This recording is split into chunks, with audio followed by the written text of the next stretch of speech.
My dad was in the Air Force. He's also a surgeon, and we moved around a lot. So I started out, I think I lived in 8 states my first 8 years of my life. When I was about 8, 9 years old, we moved to Los Angeles from Iowa. My dad started his practice out there. He was out of the Air Force at that point. I grew up watching him be a successful surgeon in Los Angeles.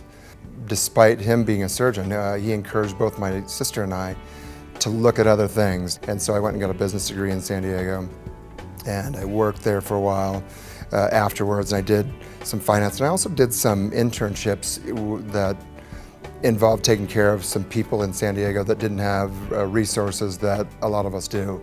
And I think that whole scenario brought it full circle for me.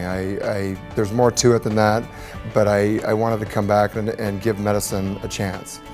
I was really lucky that I trained at Colorado. We all knew Panorama was a great group at the university, but what would happen is they would come over and give lectures to us at our grand rounds. They would come and let us operate with them.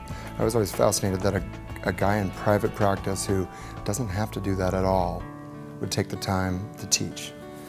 So I called him up and I investigated, and I found out about Ortho Colorado, their hospital that they were developing.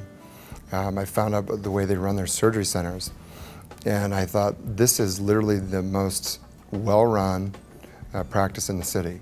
I wanted to do something where you had people that were actually pretty healthy, and they got injured and they wanted to get back to their healthy state. I thought that literally orthopedics is the most ideal piece of medicine or practice of medicine that's out there for me.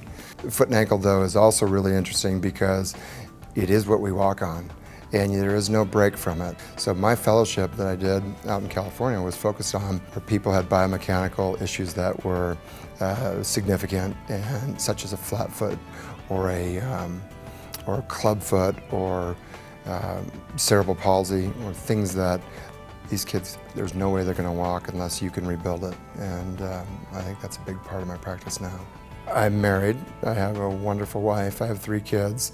And if you ask me what I like to do, I like to be with my family. I'm a runner, so that helps me alleviate my stress. I like to snowboard. All 3 of my kids went from skiing to snowboarding this winter. I like to travel with my wife, and so we try to, when we can, get away for a weekend here and there. That's perfect for me.